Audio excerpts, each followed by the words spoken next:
Teman-teman,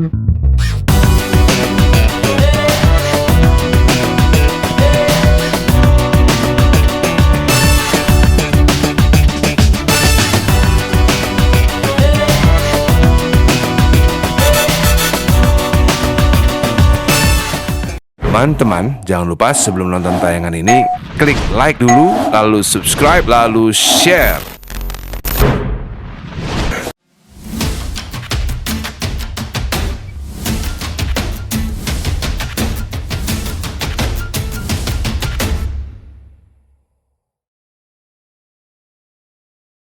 Lu Kak Jaya masuk dari partai apa PAN kan? Dapil mana? Sumsel 2. 2004 ya. Pertama kali ikut pemilu 1999. Ya. Iya kan? Kak Jaya belum masuk berarti? Belum nyalon. Oh, belum nyalon. Enggak nyalon saya. Oke. 99 enggak nyalon. Nggak nyalon. Enggak, Kak Jaya berarti kan ada di PAN karena Kak Jaya itu Muhammadiyah.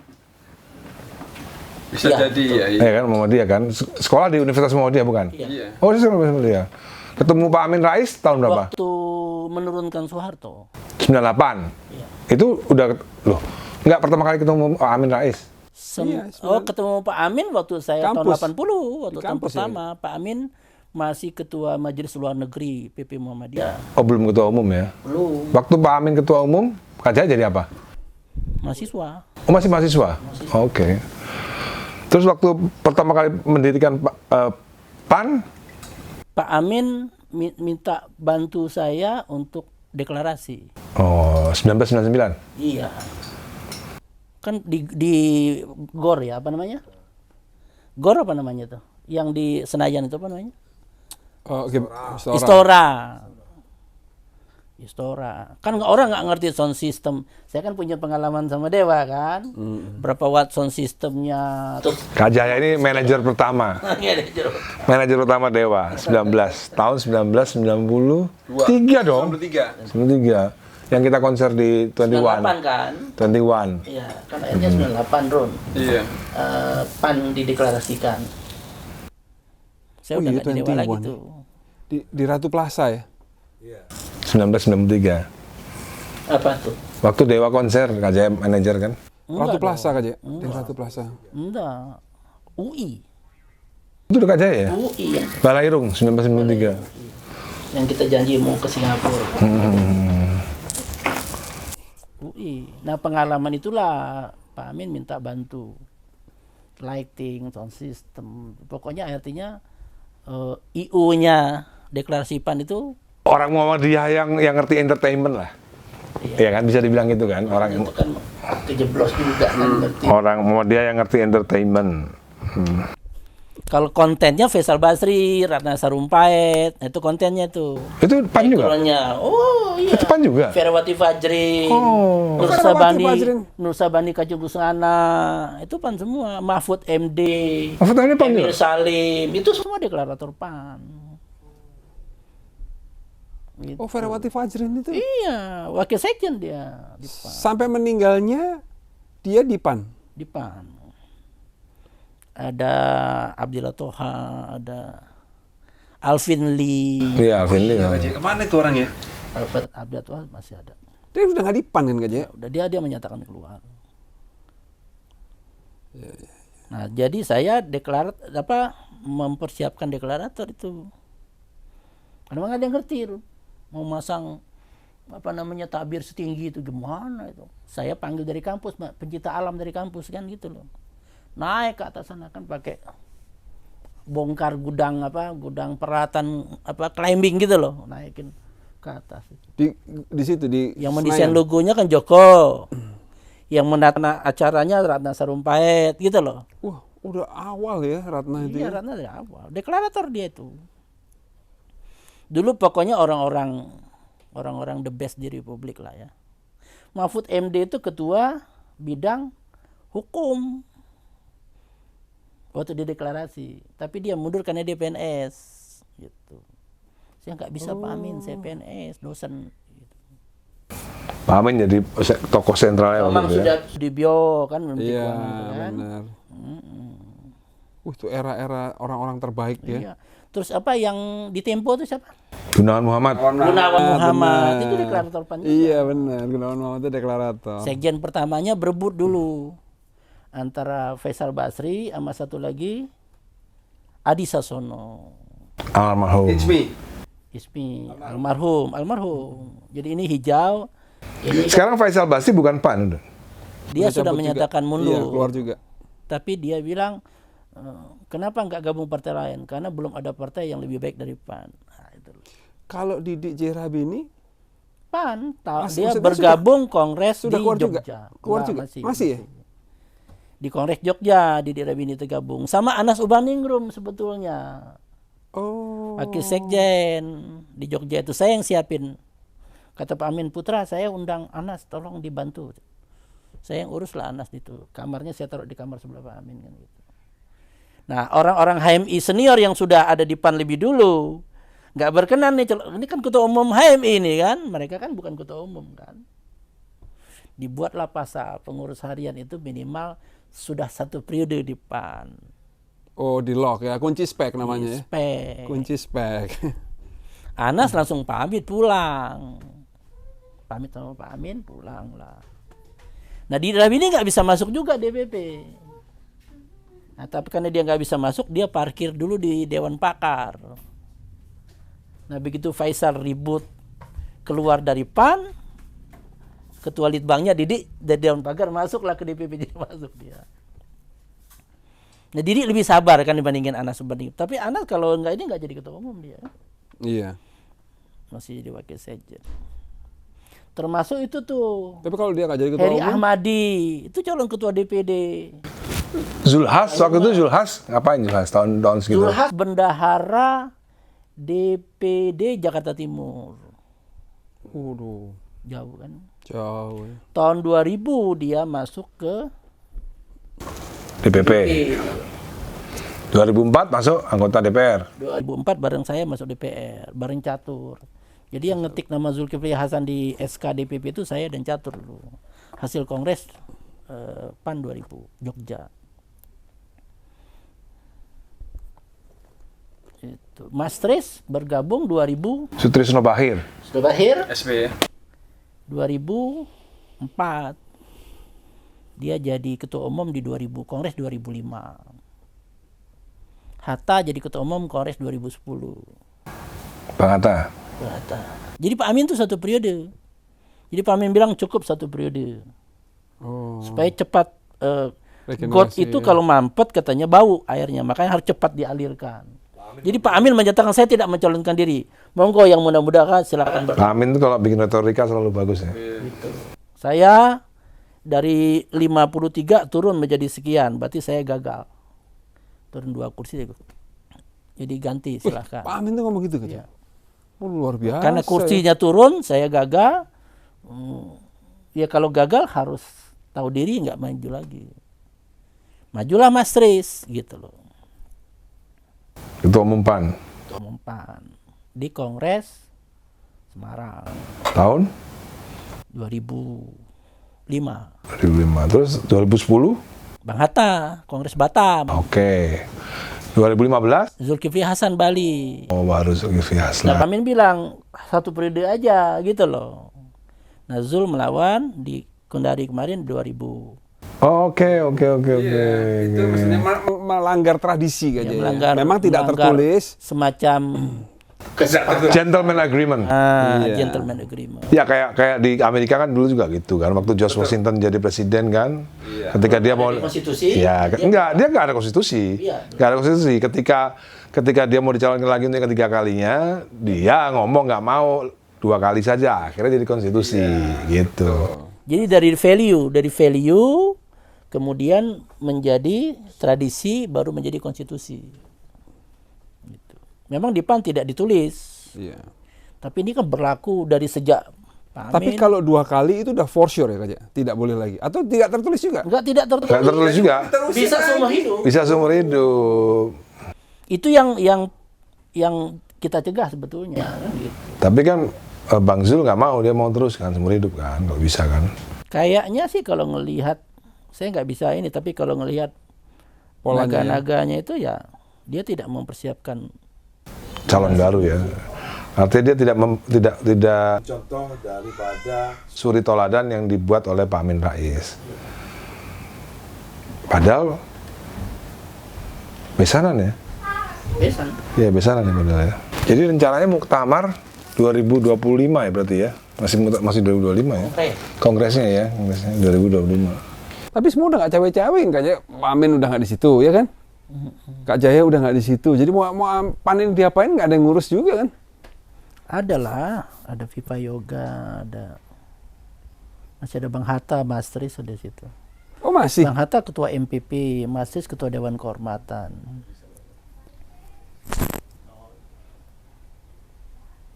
Ya teman-teman saya semua lah, masih kontak-kontak. Sama Jul aja masih kontak-kontak juga. Sama Bang Hatta masih kontak, sama Jul. Pokoknya saya di politik tuh semuanya teman.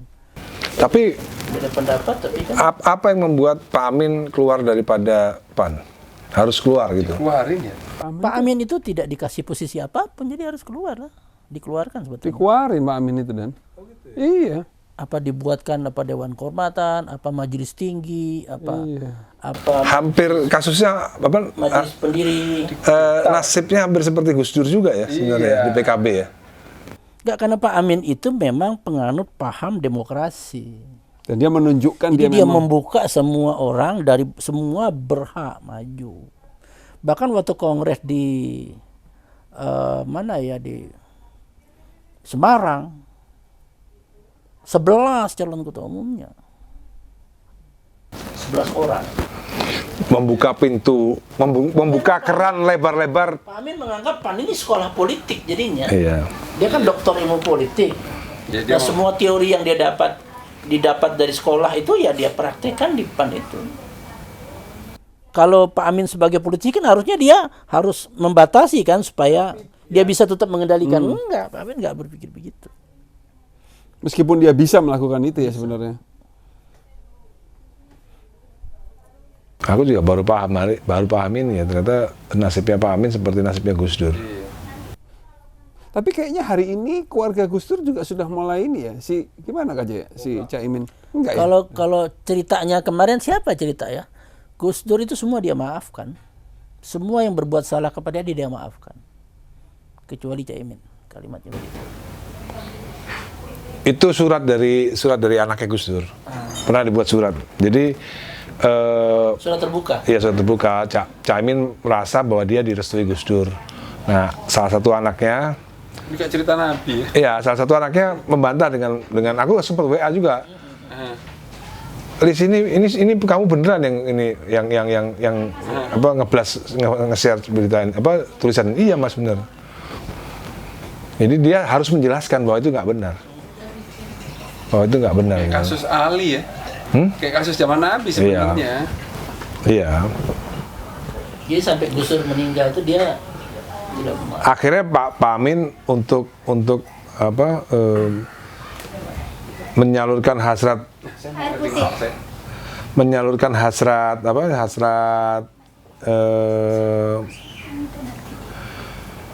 politiknya, bikin partai lagi. Enggak. Bukan. Bikin partai baru itu bukan idenya Pak Amin, ide kami. Oh. Awalnya Ide kami yang disponsor yang diperakarsai oleh Kak Jaya. Enggak. Iya, dan kawan-kawan lah. Oh, enggak, oke. Jadi asalnya itu kan 225 pendukung Mulfahri itu pulang dari Kendari itu masih berdampak kayak Ini menuju Kongres 2020 ya? ya, setelah Kongres 2020 tuh kan harusnya setelah Kongres kan mereka menyatu lagi. Ini tidak. Jadi di berbagai kabupaten kota tuh masih benturan. Ada polarisasi ya? Bahkan ada yang merebut kantor, mengganti secara tidak sah. Bahkan yang di NTB itu sudah membawa pedang dan parang. Nah, mereka berpikir pilihannya adalah melawan, kita akan berdarah-darah gitu loh. Atau kita sudahlah, ini kan politik gitu loh. Kita pindah aja lah ke partai lain gitu. Ada Nasdem, Hanura segala macam. Lo ngapain? Kita ini ada 250 DPD. Kenapa kita nggak bikin partai baru aja? PAN Perjuangan lah ya, kayak PAN Perjuangan. Gitu. Mengirim 5 pengurus DPW, ketua DPW ke Jakarta, ketemu saya. untuk ketemu Pak Amin. Menyampaikan usulan, Pak Amin kita bikin partai baru dulu, kan toh Pak Amin tidak ada di PAN lagi gitu.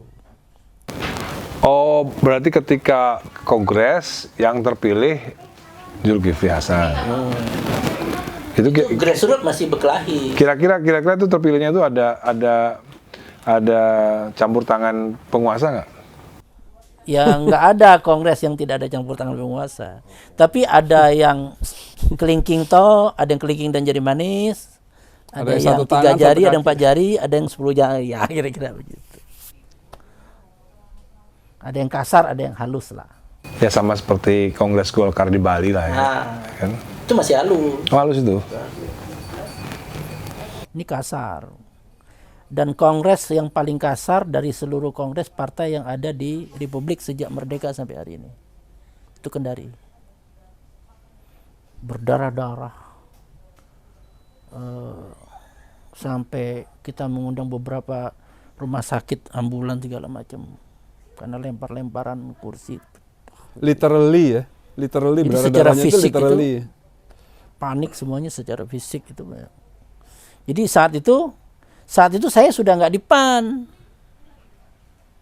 2018 saya sudah mengundurkan diri dan berhenti dari PAN. Oh iya benar, saya ingat peristiwa itu, ingat. Bikin surat saya kan, makanya di kongres Yang itu. Kak Jaya mau masuk Gerindra kan waktu itu kan? Kamu yang ngajak saya. Iya, tapi Kak Jaya, Diajak Gerindra bergabung. iya udah sedikit menyetujui.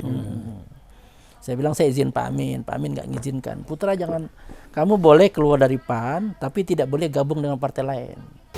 Kongres Putusannya gitu aja ya. Kongres 2020 ya? Iya.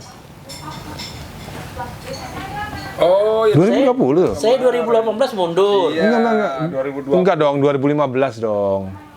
Kongres 2015 Kak Jaya dukung Mulfahri. Enggak, Enggak. 2015 lawan dukung Zulkifli Hasan. Iya. Oh iya. Karena iya, saya iya, tidak iya, setuju iya, iya. hatta 2 periode. Iya, oke. 2020 barusan nih, sebelum pandemi apa?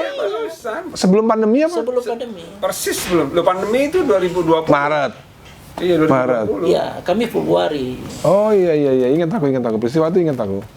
5 Februari. Peristiwa itu ingat aku. Pokoknya Kak Jaya dukung Mulfahri kan? Iya. Iya benar. Bukan dukung Mulfahri sebetulnya. Dukung Saya- menolak 2 periode. Saya menolak 2 periode dan mencalonkan Mulfahri. menolak Hatta Rajasa 2 periode. Dan menolak Zul 2 periode. Lo nggak, tapi pada saat menolak Hatta Rajasa 2 periode, Kak Zul Jaya menang. kan bela Zul kan? Iya. Habis itu Zul masuk 2 periode. Saya lawan lagi. Nah, iya, menang tapi kali ini. Iya, Jaya. menang. Jadi kayak Gringo Honasan lah saya. Iya. Siapa aja yang penguasa nggak Ya. benar kita lawan kan gitu kan. Iya, belum. Iya. Kadang menang, kadang kalah ya gitu. Tapi Gringo kan begitu kan, begitu pemerintah Filipina sesat, dia turun, dia kudeta, begitu dia menang, ya orangnya disuruh jadi presiden, Iya. dia balik lagi ke barak. Itu perjuangan nilai, bukan perjuangan merebut kekuasaan, bukan. Jadi saya di Prinsip. partai itu menilai. Iya, prinsip. Jadi kalau Mulfahri kemarin menang, terus dia 2 periode, saya lawan lagi dia, gitu loh. Iya. Karena Kenapa sih kan- Kak Jaya pada saat itu nggak dibikin aja sebuah aturan memang tidak boleh lebih dari 1 periode supaya tidak terjadi. nggak mau bikin. Ya nggak mau, karena yang menang itu selalu di Kongres kan pemegang mayoritas. Iya. Pemegang Iya. mayoritas. Dia nggak mau mengkebiri kekuasaannya Iya. sendiri ya. Hanya Pak Amin lah. Rais, termasuk di MPR ya. Hanya Pak Amin lah yang sedang berkuasa, dia mengurangi Iya, kekuasaannya. termasuk MPR kan, Termasuk dia ketua MPR, dia Mengurangi memutuskan Iya. bersama MPR ya, Iya. untuk Mengkebiri. supaya MPR tidak lagi memilih presiden. Nah sekarang mau dikembalikan ke sana lagi tuh kemarin-kemarin gosipnya. Terinspirasi George Washington. Iya. Itu karena dia kuliah di Amerika kan, jadi pasti bukunya Iya. sejarah di sana kan, nilai-nilainya juga pasti kepake. Jadi PAN ini kan salah satu apa sih bahasanya itu, miniatur kecil kan. PAN kan salah satu miniatur kecil, Miniatur Indonesia. miniatur Indonesia. Jadi kan bagaimana cara memperbaiki Indonesia itu, kalau kita anggap sekarang Indonesia ini kurang baik gitu kan. Anggap aja Indonesia ini partai lah kan. Ya, kemarin kan bagaimana cara memperbaiki Indonesia itu? Apakah dimulai dari partainya dulu, atau dimulai dari presidennya, atau dimulai dari mahasiswanya? Kita lihat aja.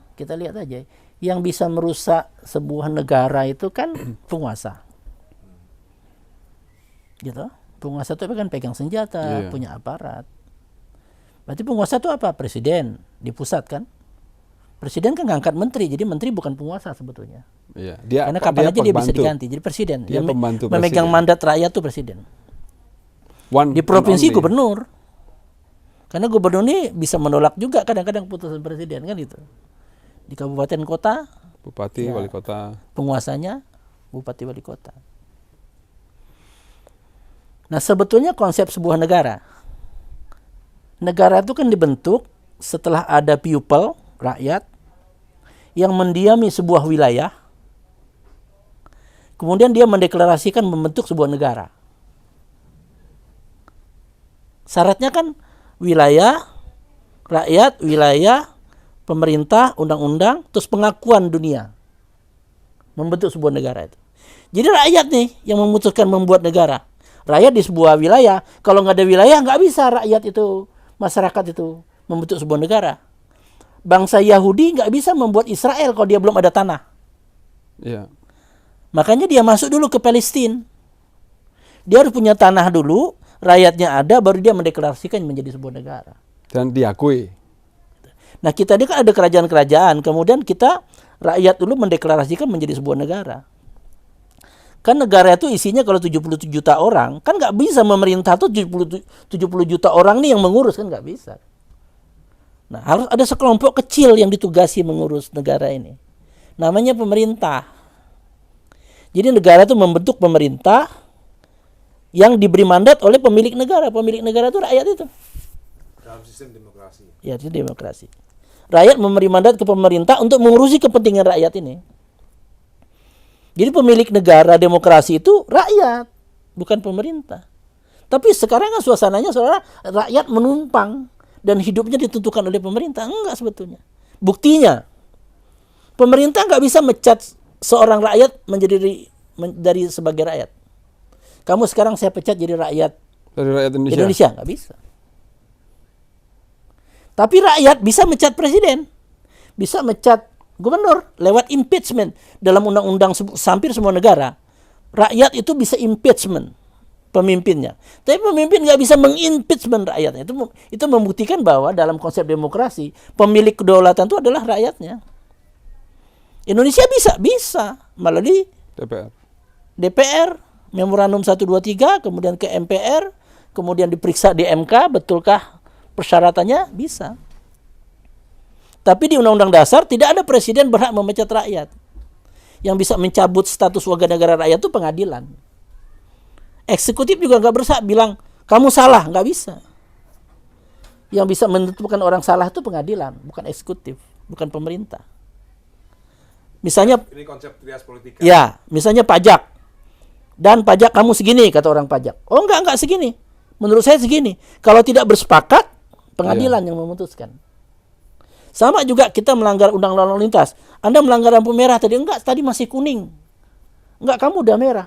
Tidak sepakat, maka ke pengadilan. Tapi kalau sepakat, bayar denda.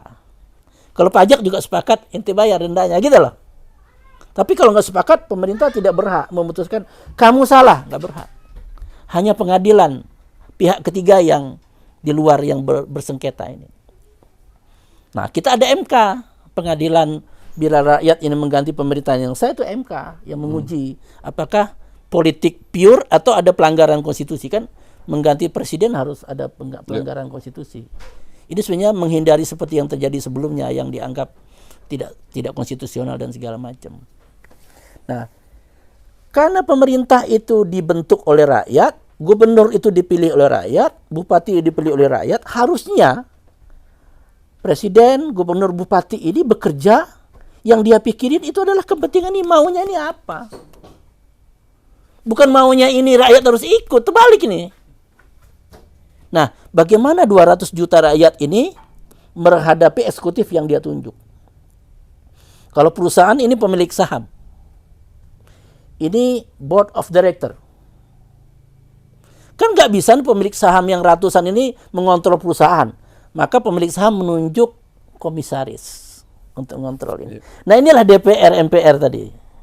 Lembaga perwakilan tadi.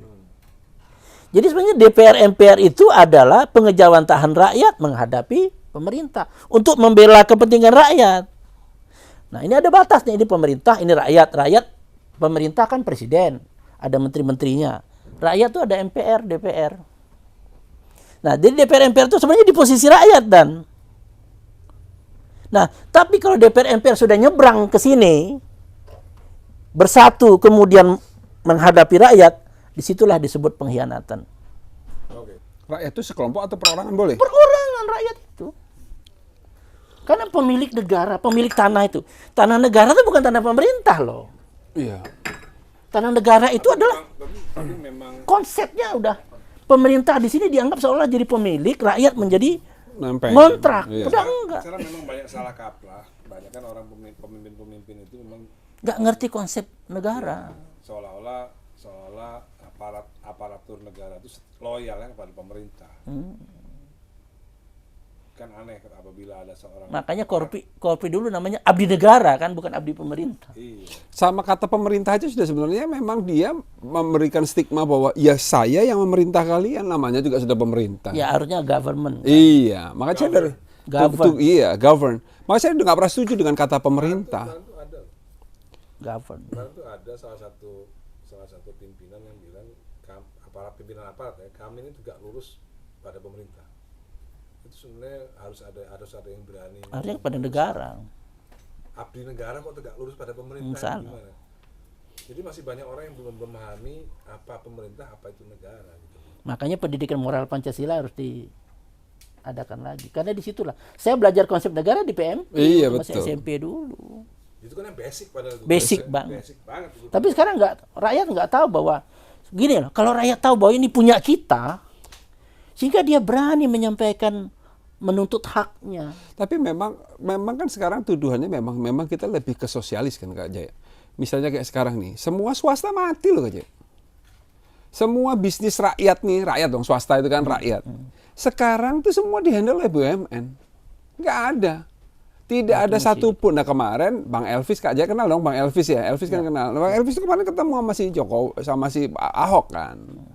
Dia berceritakan dia emang udah lama di oil and gas. Dia bilang, Hok, ini kalau ini transportasi ini, dia bilang kan. Jadi Ahok tuh sekarang bikin comment center dan di itu. Wah keren. Di Pertamina comment center keren.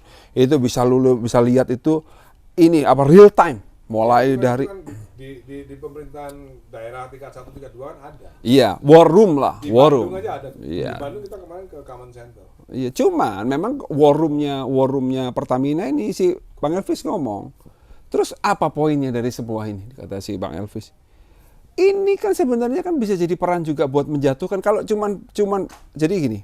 Jadi distribusi bahan bakar itu kata Bang Elvis, kalau lu lihat dari situ, lu akan karena bisa muat 3 hari doang.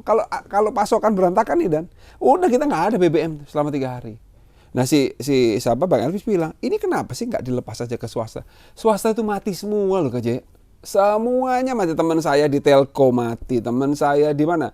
Di pemborong mati. Sekarang perannya BUMN ini calo dan dia tidak berperan sebagai pengusaha. Mau bisnis apa? Lewat BUMN. Jadi dulu swasta kan dipakai nih buat sekarang kebalik BUMN. Heavy-nya itu bukan ke Makin maju sebuah negara, mestinya kan sudah dikelola oleh maka swasta. semakin kecil Betul peran pemerintah dalam mengelola Betul. bisnisnya. Dalam konsep negara kapitalis mungkin ya, bukan dalam Enggak jadi gini. Sosialis BUMN makanya itu, sebenarnya nggak usah komunis lah dan sosialis. BUMN itu sebetulnya negara sosialis mana? BUMN Loh, itu banyak sosialis itu yang bukan mengerjakan pekerjaan yang Enggak, sebetulnya juga. tidak bisa Negara Eropa ditangani Timur, oleh swasta, Polandia itu bukan komunis kan? sosialis. Nah iya sosialis, Polandia itu sosialis. Jadi lebih heavy kepada pemerintah.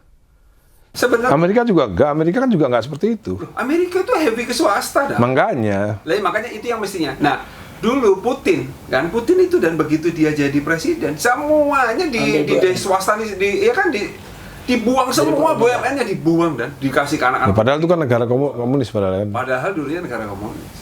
Nah, perannya pemerintah kan mestinya handle pajak, ya kan? Regulator. Nah, ini kan sebenarnya kan semua kebijakan negara itu kan ada pengaruhnya sama partai penguasa kan sebenarnya. Oh, iya, kan. sangat. Ya kan? Arah kebijakan ini kan gitu. Nah, Kak Jaya kan kemarin ngomong yang bikin ngerusak negara itu kan adalah partai. Jadi runtutnya begini. Yang bikin rusak negara ini pasti kan penguasa. Iya, dan penguasa pasti. Karena penguasa itu dia bisa bikin undang-undang, dia bentukkan APBN, dia bikin peraturan pemerintah, dia punya tentara, dia punya polisi. Ya. Kalau pemerintah ini bisa membuat republik ini baik, ya baik. Gitu loh. Kalau rusak, ya rusak. Korupsi itu kan pejabat negara, rakyat kan nggak bisa korupsi. Yang ngambil kebijakan keliru kan rakyat nggak ngambil kebijakan. Yang ngambil kebijakan kan pemerintah. Pemerintah suplainya dari mana? Presiden dari mana? Dari partai. Iya. Yang milih presiden partai. Yang milih presiden rakyat. Yang mengusulkan. Jadi Partai. sumber orangnya partai. Gubernur partai. Ada independen, tapi kan minoritas, jadi partai. Bupati wali kota partai juga yang mencalonkan. Presiden pasangannya apa? DPR. DPR anggota partai wajib. Iya. Gubernur pasangannya apa? Ini pasangan dalam mengambil keputusan loh ya. APBD, Perda, DPRD partai. Iya. Jadi gubernurnya partai, ini partai. Presiden partai, DPR-nya partai. Bupati wali kotanya partai, ini partai. Ya toh? Jadi kalau presidennya dipilih orang terbaik, maka dia akan pilih menteri-menterinya yang terbaik.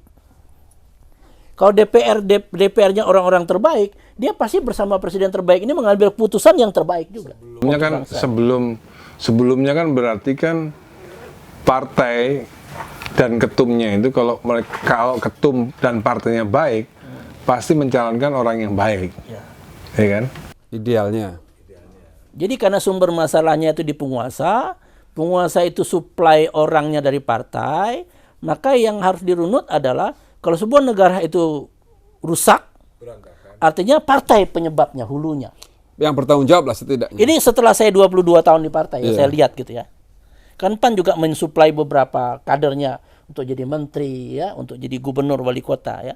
Begitu kalau yang diutus orang baik, maju itu kabupaten kotanya. PAD-nya bisa jadi 5 kali lipat, 6 kali lipat. Yang ngutus ketum? Partai. Diusul oleh partai. Dulu di PAN itu ada board of commissioner yang memutuskan siapa yang dicalonkan. Bukan Pak Amin sendiri, bukan. Pak Amin menyerahkan ke tim, ada 3-4 calon, terus tim memaparkan, terus Pak Amin tinggal ngasih yang mana yang terbaik, segala macam. Sehingga ada kepala banyak kepala yang terlibat dalam memilih calon. Jadi begitu kalau calonnya Zulkifli Nurdin misalnya, Jambi, coba lihat cek PAD-nya. 5-6 kali lipat setelah dia jadi gubernur. Meskipun ini. Mas Fuk, Bupati Lamongan, coba cek setelah dia jadi bupati.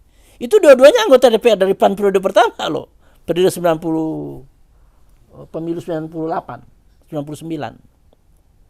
Dia baru ada yang baru satu tahun, ada yang baru 6 bulan, mereka terjun menjadi pilkada. Jadi kalau partai itu milihnya orang baik, pasti dia bermanfaat buat rakyat yang di daerah. Termasuk kalau partai milih orang baik jadi presiden, presidennya orang baik, dia juga akan berbuat baik kepada rakyat. Nah presiden kan minta ke partai, menterinya mana? Kalau partainya baik, dia akan ngirim orang baik juga jadi menterinya. Gubernur, bupati, pasti anggota DPR. Kalau partainya baik, kalau partai yang dikelola dengan baik oleh orang baik, dengan cara yang baik, dia pasti memilih orang baik yang diutus ke sana. Tapi kalau partainya bandit, pasti dia kirim bandit juga ke sana. Kalau partainya isinya pencoleng, yang dia kirim juga pencoleng. Ya berarti kan itu Hulunya partai. ketumnya kan berarti kan. Nah, ada partai, kalau partai sekarang memang lebih banyak didominasi oleh ketum. Ya. Tapi ada partai yang by mechanism sebetulnya. Apa contohnya?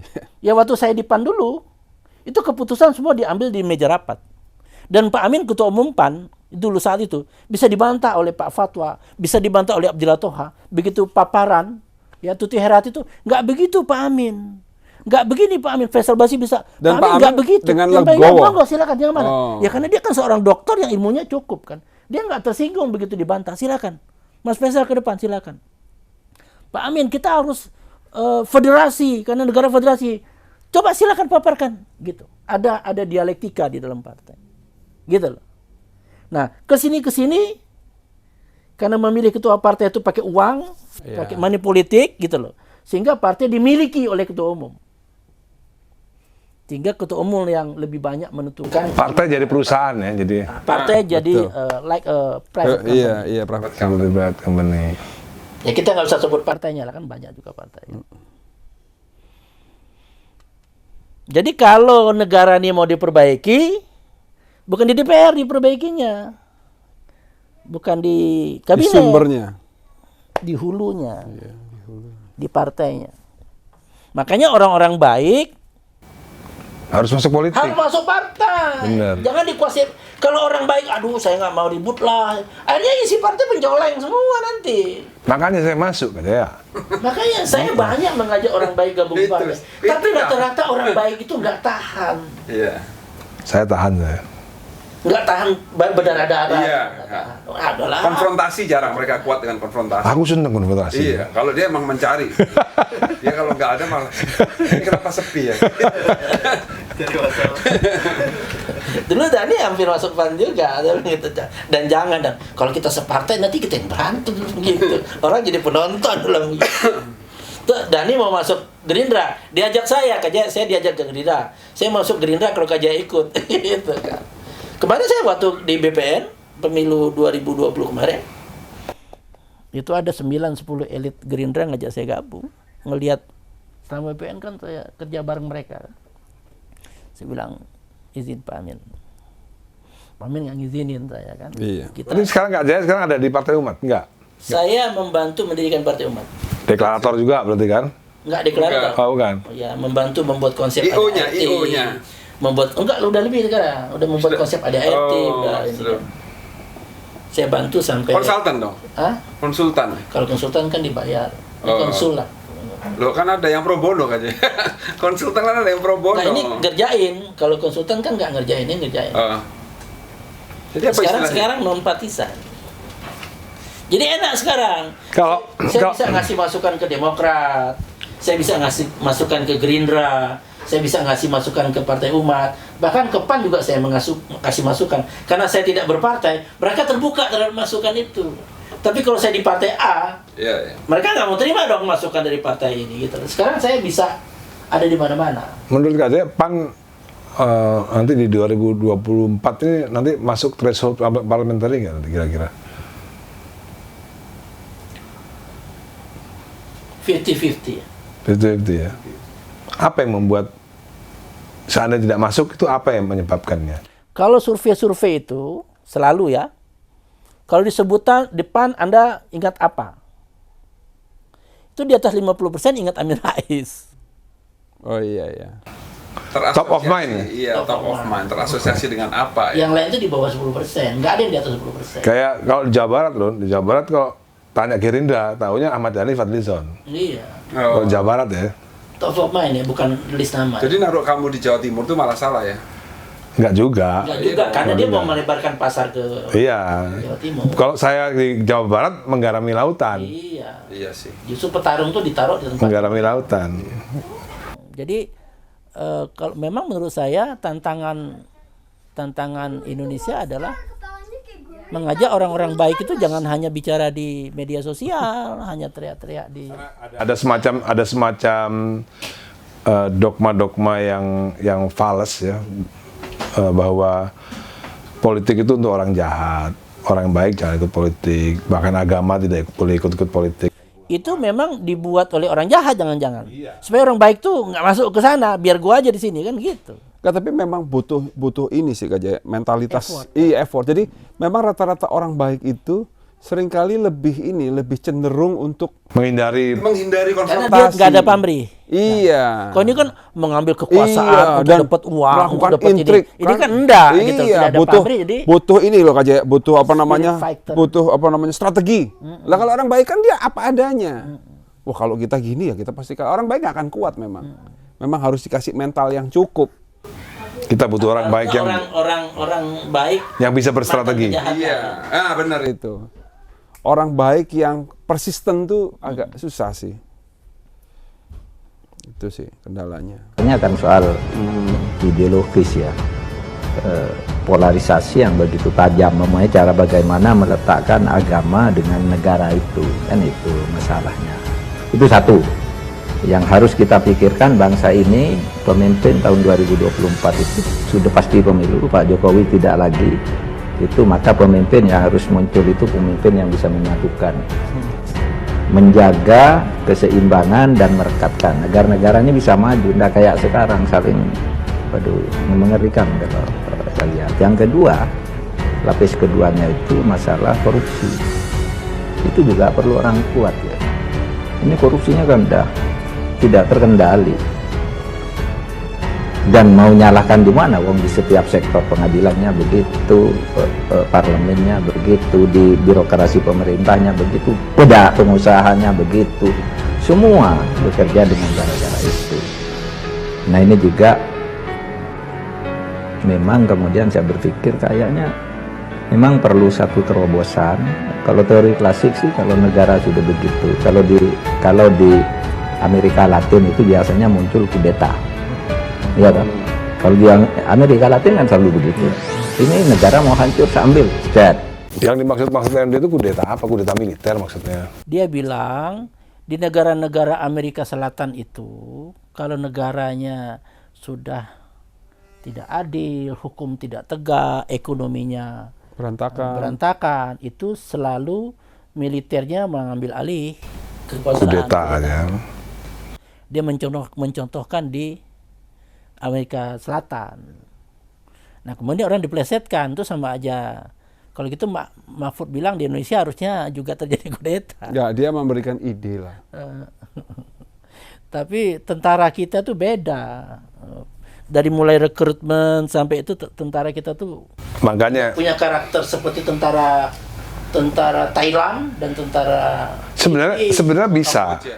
Jadi sebenarnya gini Kak Jaya. Jadi sebenarnya seperti itu tadi lah, seperti di Amerika, presiden pertamanya George Washington memberikan tradisi 2 periode cukup. Itu diteruskan sama generasi mudanya.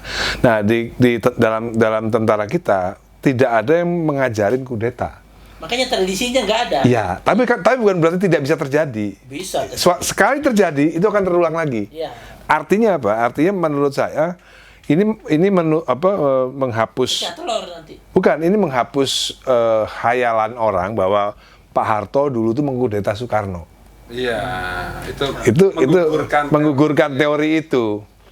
Kan ya yang nggak terima Soekarno jatuh kan bikin teori macam-macam kan, seolah-olah Pak Harto itu mengkudeta Soekarno kan, seolah-olah kan, padahal nyatanya nggak seperti itu, karena tentara-tentara setelah generasi muda di bawahnya Pak Harto nggak ada yang seperti itu. Iya, Tidak ada. Dan Waktu itu seandainya kudeta beneran, Pak Harto pun akan dikudeta juga oleh tentara, karena ngajarin. Gitu. itu benar banget. Jadi tentara kita itu tahu bahwa Soeharto itu tidak kudeta. Ya. Kalau kudeta terus tentaranya siapa yang diajak kudeta itu kan harus pasti ada toh. Enggak. Beda dengan Filipina. Filipina itu kalau pemerintahnya sudah dianggap tidak becus, tentaranya selalu ambil alih, tetapi serahkan ke sipil lagi untuk pemilu. Iya, dan sebenarnya salah satu teori itu Soeharto juga sudah pernah cerita bahwa memang pidato MPRS-nya Soekarno memang ditolak. Iya. Iya kan? Namanya Nawascara. Iya. Nawaksara. Sarah. Dan Soeharto udah ngasih masukan loh mengenai pidato yang dibuat itu. Dan Soekarno memang nggak mau menerima ide itu kan? Pak Harto kan izin bubarkan PKI. Iya. Soekarno nggak mau. Kalau Soekarno saat pidato Nawaksara itu membubarkan PKI, ya dia terus jadi presiden itu. Betul itu. Gitu. Karena kan orang sedang anti-antinya PKI kan. Iya. Iya, itu betul. Tapi kemudian rame lah isu bahwa wah Mahfud bilang akan terjadi kudeta kan gitu kan. Iya. Ya Mahfud itu kan ada dua sisi dia. Dia sisi sebagai intelektual dengan kejujurannya, dengan apa adanya. Ini belum nggak bisa hilang nih. Satu lagi sisi dia sebagai politisi, menterinya Jokowi. Nah, waktu bicara dengan wawancara jadi itu, ambigu sebenarnya ya. yang walaupun di belakangnya ada Menko Polhukam, Keceplosan ya. tapi dia keluarnya Sebagai Akademisi. Akademisi itu benar. Akademisi kan Akademis, boleh salah iya. tapi nggak boleh bohong. Iya. Coba Kalau politisi sepatunya boleh bohong tapi nggak boleh ketahuan. Nah, menurut saya saat itu saya kan tonton itu. Itu bukan Mahfud sebagai Menko Polhukam bicaranya itu. Mahfud sebagai doktor tata negara. Jadi dia lebih banyak bicara soal ilmu dia sebagai tata negara. Masalahnya, jabatan dia lupa bahwa dia lupa ada logonya di belakang. harusnya ya. di depan taruh logonya baru dia. Tapi itu juga itu bagus lah ya untuk mempelajari, memberikan apa kepada publik juga kan. Jangan dia memberikan bocoran ya. Nah kalau gitu tanya sama Panglima TNI kan.